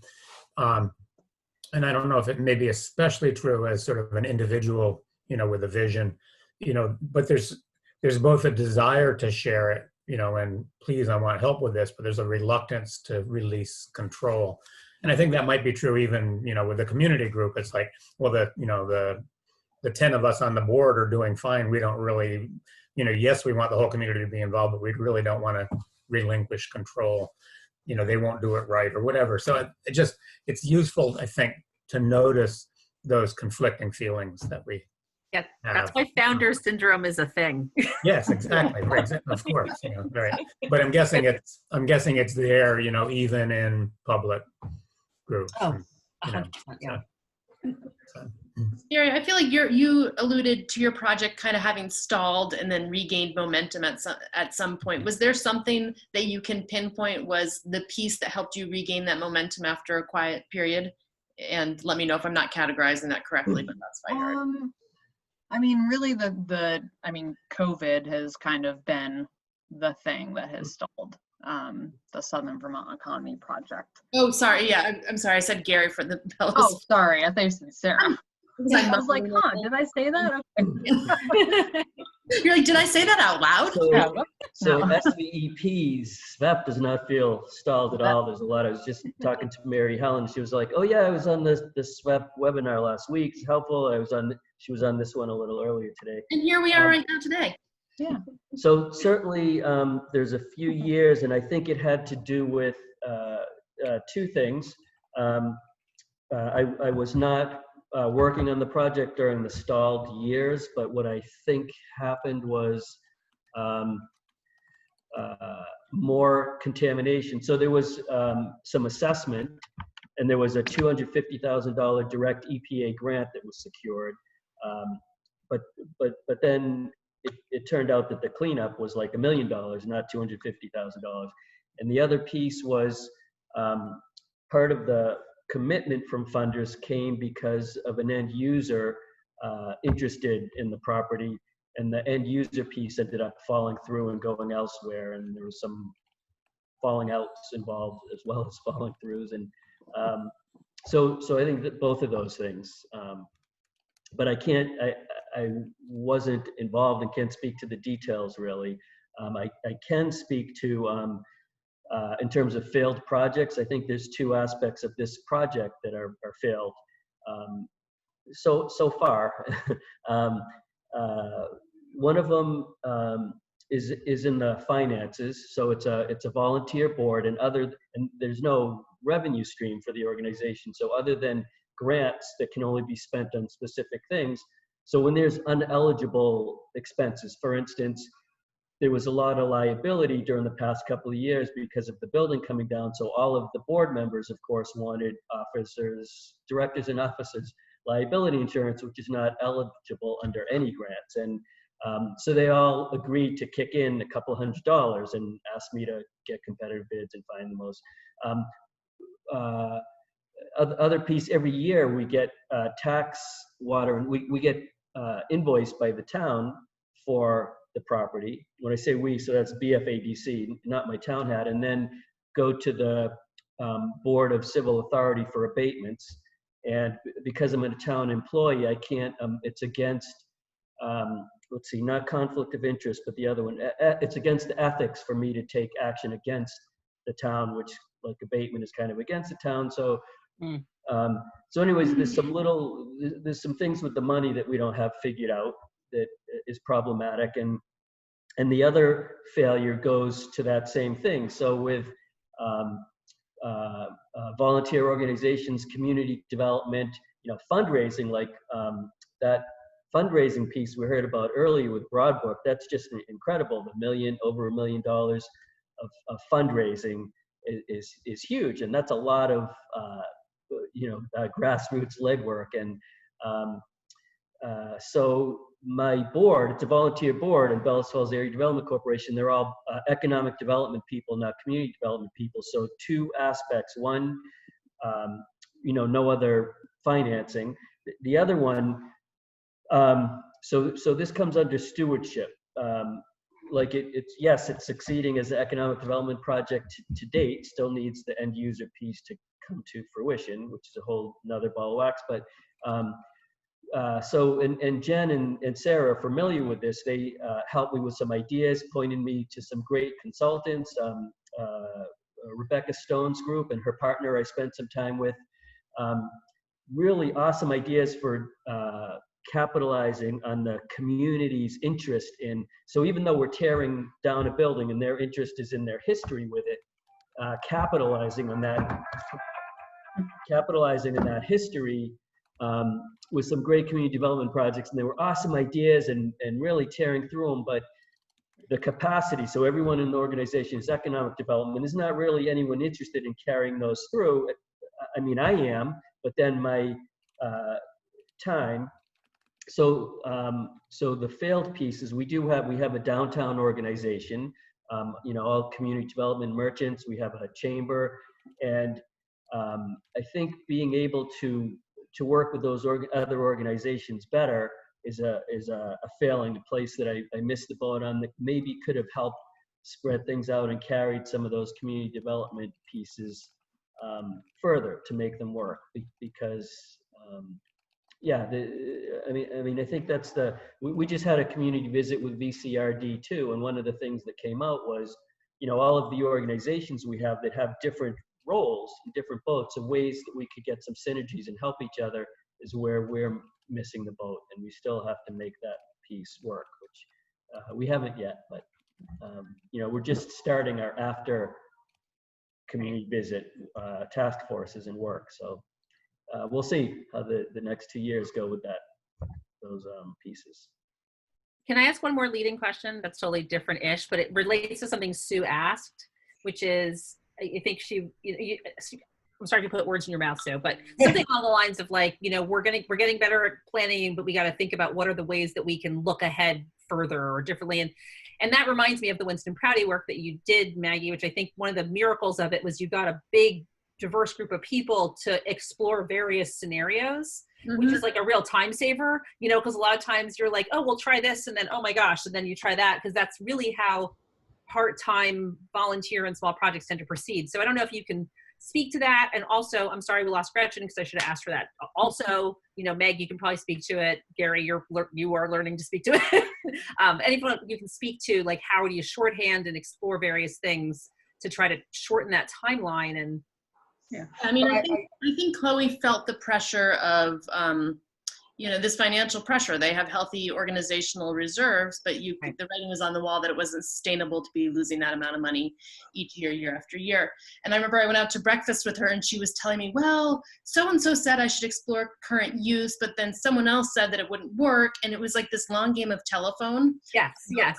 100 different complex issues that had to do with the buildings here. And I think everyone is familiar with the Prouty campus as the former Austin campus in Brattleboro. So it was like, so-and-so said if we change the light bulbs, we'd save this much money, but then we should sell off this parcel. But someone else said that the town water won't go there. And it was like, she was telling me these things. I'm like, Chloe, this is crazy for you to go track down each of those answers and then get conflicting answers on each thing. It's just not going to work. So we came up with this idea of pulling all the experts in these different areas into the same room and like having them have the current use discussion face to face. And it was incredibly powerful, and I'd say an incredible testament to the community that we got 25 people to commit to, I think, bi-weekly meetings for 6 months.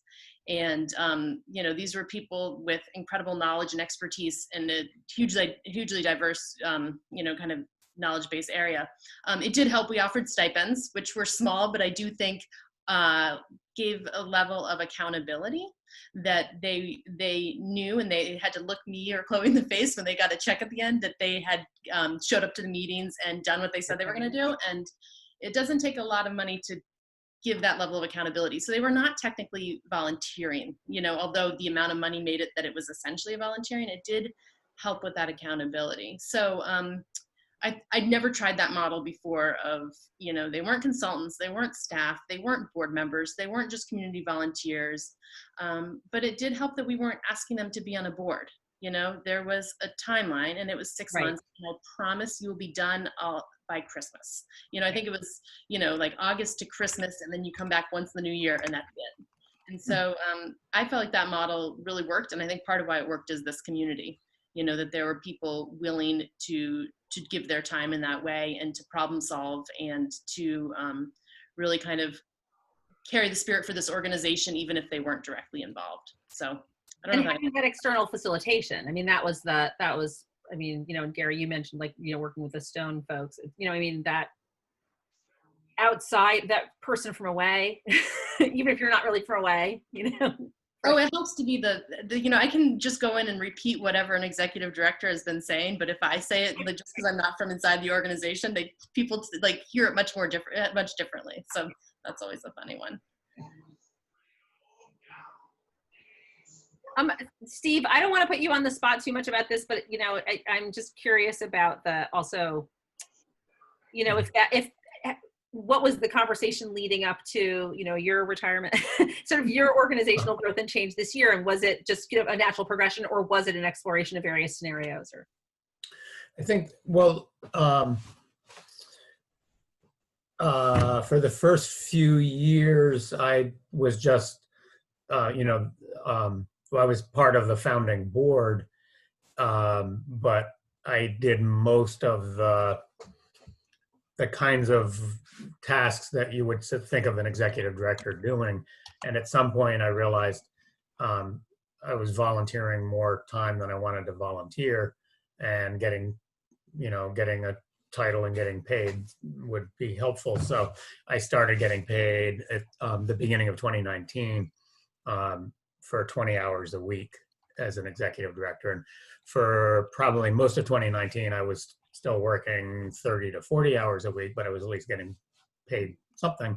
And then actually really the beginning of this year, well, toward the end of last year, I realized I really want to cut my hours much more significantly. And it's what I was saying before about how much, yes, I want to pull back, but then wait a second, no, I don't want to. And, I definitely have mixed feelings, but, I sort of would like to aim for 5 or 10 hours a week would kind of be ideal. And also it was really clear that 20 hours a week was not enough time for someone to do all the jobs that need doing. I don't answer emails, and, I don't return phone calls often, just it doesn't happen, and nobody else is picking that up.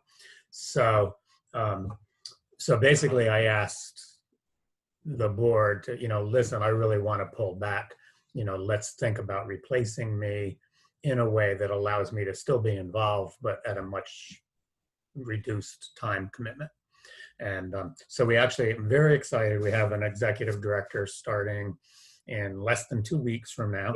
Her name's Kate, and I won't be able to pronounce her last name correctly, so I'm not even going to try. But anyway, she's coming on June 15th, and she'll be working 30 hours a week, which, probably still isn't quite enough, but it'll be an improvement. And I'm going to stay on at least for a while at a reduced, again, 5 hours, 10 hours a week, something like that. And so I think that'll be good. And I think, and I'm excited partly because it's sort of new, it's been alluded to that sometimes, younger people have more energy or whatever, it'd just be good to have, new blood, younger blood. And also just, I think some of the things that some of the directions I've been pushing our organization to go in, like sort of being more client-centered, thinking more about oppression and white privilege and so on.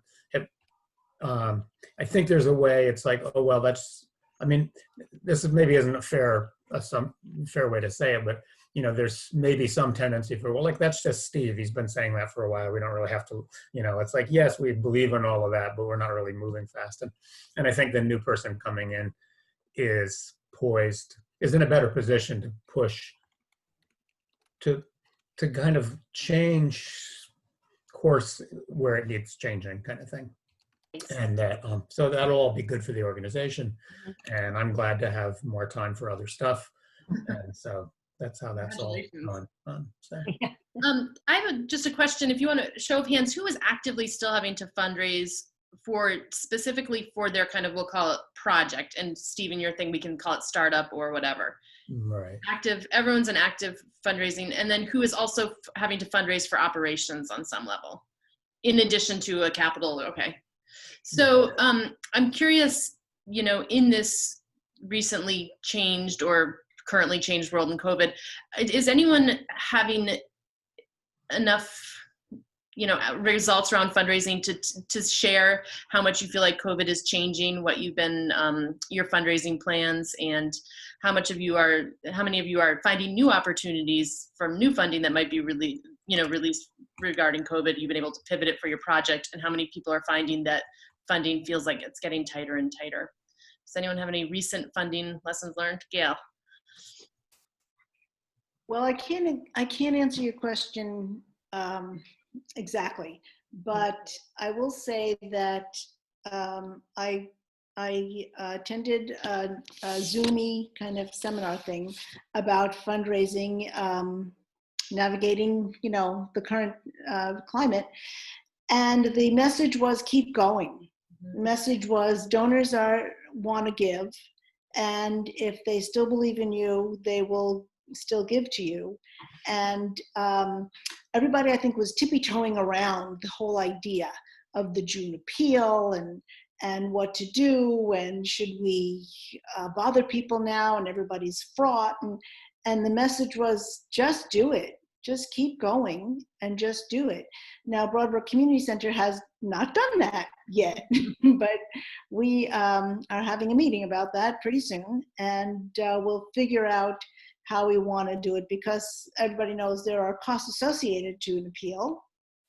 And we're not sure how we feel about expending funds on that right now, because you have to spend it to raise it. So there are a lot of questions about that. I'll let you know. So you're theoretically staying the course, although it might not be as on this usual timeline. Exactly. Thank you. Anyone else staying the course, adapting? Okay, Gretchen. I'm sorry, not Gretchen. Sorry. Other one like the person, Meg. I was just going to say, our organization, we also had so I have a specific project is where we have animating infrastructure grant to do this really cool art project. And so we as an organization sort of had to say, like, look at our whole thing right now. And what we decided was, well, we're going to pull back the reins on that tangible project right now because we have the ability to now break it out and say, can we get a design done by the time we need to spend this grant money? Yes, that we can do.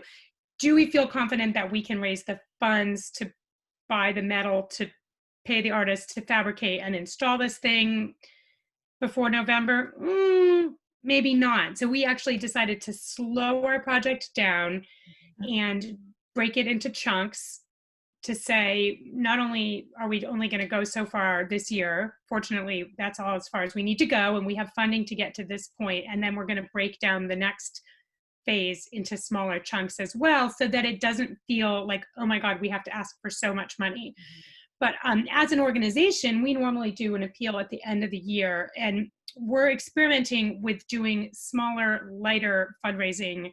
So putting out there projects that we're doing now that are really relevant to the community and the businesses, and asking people to sort of support us now in smaller amounts rather than sending that appeal that costs a lot of money to do the mailing and all that stuff. We're sort of experimenting with doing shorter, lighter, smaller asks that are more specific. Mixed results, but people have been giving, and I think that's kind of what we're going to try and do, and then we'll figure out what we'll do in November, in September or October, I guess. One thing we've learned is shorten the time frames, break things down into smaller chunks, and it seems a little more doable. That's what we're trying. I don't know if I can't say if it's working or not yet, but well, it sounds like a great plan for right now. It feels like you need to be able to be flexible and kind of adapt, and that you're kind of doing a more incremental approach that might be appropriate when we don't know what a few months from now will look like. Steve or Gary, Gary, something around funding or? So I found that for other things like farmers market and shared commercial kitchen incubator, that there's more funds available for those. They've been through some struggles, but still the grant funds are more opportunity there, and it seems like lower thresholds. They've been easier to secure. The Robertson paper project is not pre-development work like architectural and design, civil engineering work. There's not really any COVID stuff that's funding that, and so we're trying to work with. There was some funding through a WikiDip program that was committed, but it was kind of messed up because the initial thing in 2014, they wanted to use it to repay debt. And so it wasn't obligated, but it was in the, it's a little funky. We're working through that to try and apply that to the pre-development work. And that's maybe a third of what we need to get through the current phase. And we weren't competitive enough for Northern Borders Regional Commission, so we're looking around.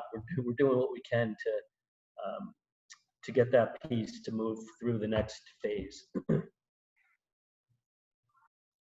Yeah, I was just going to add I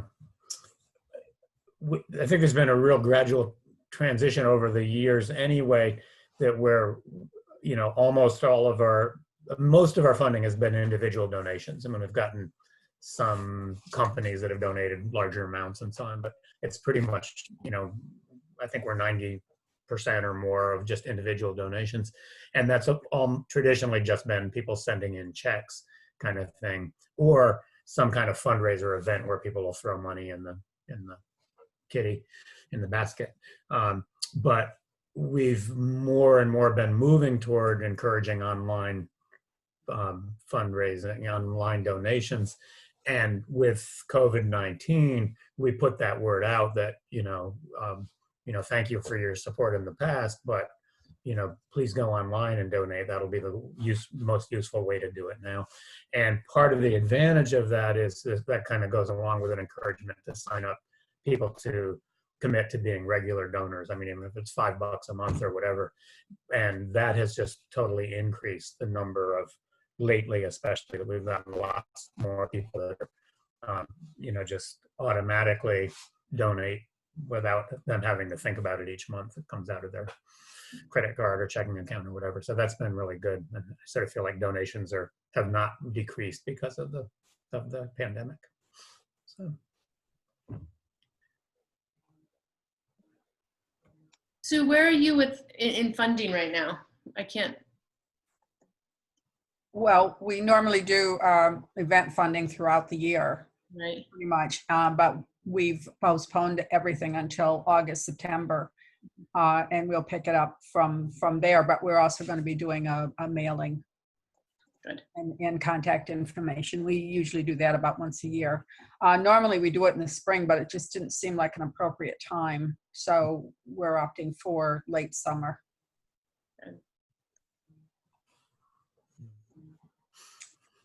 And then of course, we'll always be looking for the grants out there to that's just an ongoing add to that. Yes. Yeah. Meg, I'm wondering if you have any questions for any of the presenters. Yeah, I mean, I guess one of my questions is, you know, you get into a project, right? You jump in and and let's admit it, we're all just winging it, right? You're like, we have this great idea. And so I think if you my feeling is that if you try to have too much of a plan at the beginning, it's not going to work because you're not going to be able to pivot and change and adapt, right?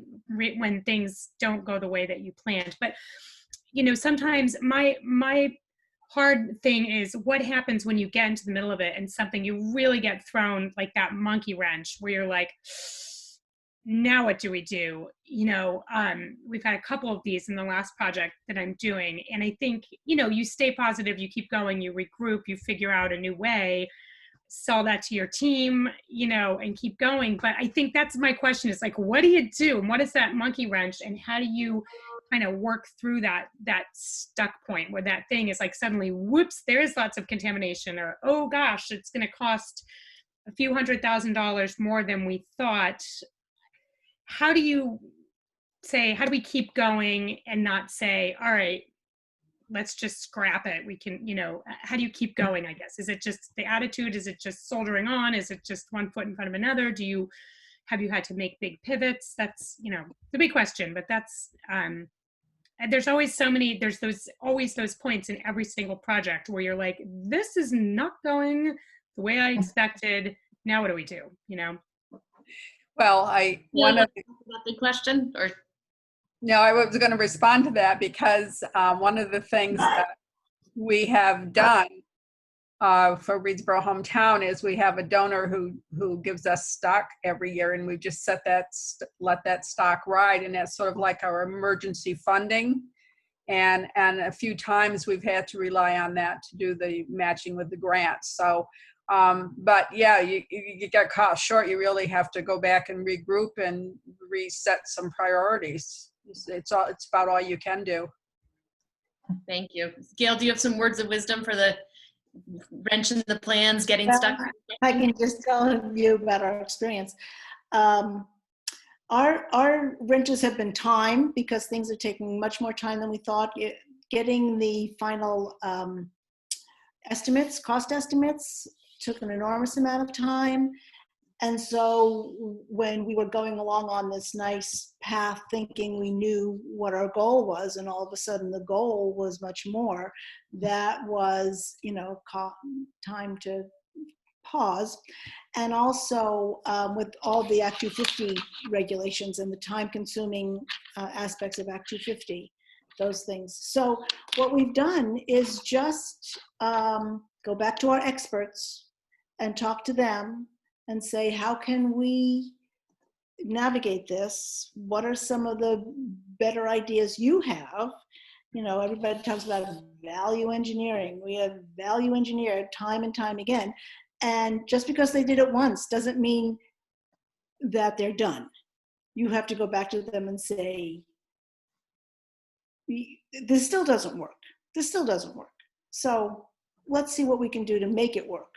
And if it takes a little more time, because right now we're in a situation where between waiting for the Act 250 permit, knowing that we have a gap, and not knowing what construction timelines look like because of coronavirus, we're in, you know, like this triple whammy. And so we just keep going back to the experts and asking them again and again, and being clear that we are partners in this, and our end game is the same. We're still going to do this thing, but help us. Just keep asking for their expertise and their help. You have anything to add to that? I'm looking at the time and just thinking maybe we could just go around and offer either your words of wisdom, what you wish you had known when you started, or any other observation that you want to before we close for the day. Just a quick words of wisdom. Do we have any volunteers? Or Jen, do you want me to put you on the spot and offer something that you see with projects that you feel like people are always like, oh, I wish I'd known that? I took a lot of notes on what you all were saying, because I think that this kind of an exercise is like it's a kind of a process of self-awareness, and it helps with the organizational learning and figuring out how you're going to do the next thing differently. And differently might mean we cut out a few steps. We hesitated too much. We're going to skip ahead because we didn't trust ourselves. Or differently might mean, we're going to go back to the experts sooner because we tried to puzzle something out without asking for help for too long. And so I think all like that process of talking it through and self-awareness, I hope that's helpful. It's definitely, a lot of what, we rely on just in our own program development stuff. And also having like the courage to experiment. I think talking about failure, as Sarah said, we tried to get more people on to talk about things that didn't work because it's normal and people are so afraid to talk about those things. And it also helps us. Part of our job is to try to advocate for more resources and to advocate for more existing resources to touch down in our region. And if we don't know what's not working or not helping you, then we can't, push on those things. And so, that's part of the back and forth. And so first of all, I really appreciate you taking the time to unpack this stuff. It's really interesting and helpful for us in terms of developing further programming and communicating with funders and things like that. And, I always come back to Sue Bailey, very much an inspiration for this event because, Sue has talked about how she has learned from her peers, and that has been some of the value for her of like the SVEP project, that this is really connecting with each other. So I hope you all continue to do that on your own. And this project is sponsored by USDA, and USDA has a community facilities program. If Max Muse were able to be here, he'd be plugging that.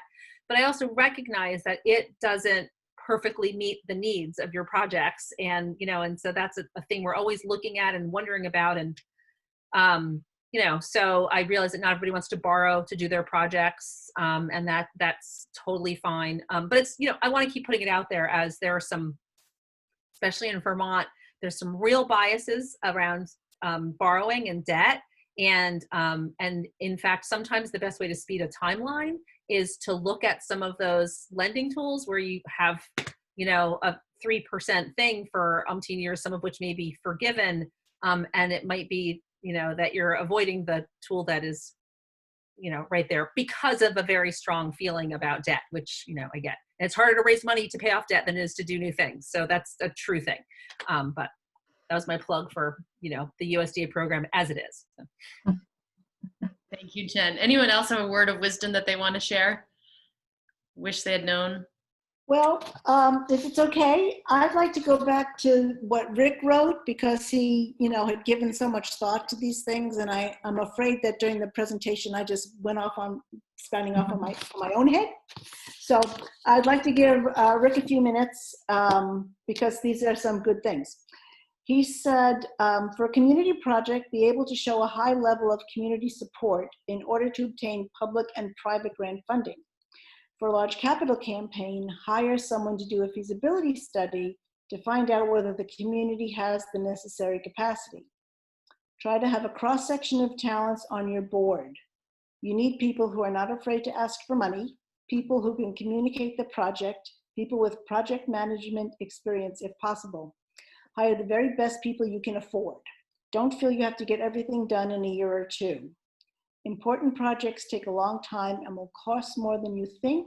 There will be setbacks. Don't get discouraged. Stick with it. Nice. Yeah. Thank you, Gail. Thank you, Rick. Yeah. Thank you. I'll say that, something that I still struggle with in a project that is ongoing, this project that's ongoing, is reminding myself that, if at least one person benefited, or, maybe in some of the community facilities projects, like if one person, enjoys the use of it and gets something out of it, then it's a success. Like I haven't often, when you like host a party, you want like everyone to come, and when they don't, I have to try and remind myself, like, it's not a failure. And if one person, for instance, leaves this training that we're finishing up here with one new bit of knowledge or one new connection, then, all of the time put in to program this is worth it. And it's just a constant reminder. Good one. Anyone else have any closing thoughts before we wrap up? It was just very good, and I appreciate it. And I did get some valuable feedback and information. Thank you. Great, good job. All right. Thank you. I think about one last thing is like not to be tentative with your projects. Sometimes I think being bold and being really visible in your boldness is the best way to go, because I think it leads to that perseverance that I feel like Gail has touched on a lot, to just grind it out. Because if you say you're going to do something big and bold out loud, I think for myself, I'm pretty driven to do it then. Right. I think half of the fear of having to do a planning process in front of 25 people and wanting to do it right is what made that project a success. Cause I just couldn't imagine being visible and not doing it really well. So I think sometimes visibility and boldness can be big motivators to make things happen. And so I just say, be bold when you can and be as bold as you can. So, thank you, Gary. Thank you. I'm just looking at your note. That's why I'm thanking you specifically. And thank you to everybody for joining us today. It was really fun to hear the presentations, and I hope we all feel like we took something away from it. So now it's time to go outside and enjoy the sunshine. So, thank you all so much for participating. Have a great rest of your day. Thank you. Okay, thanks. Bye-bye.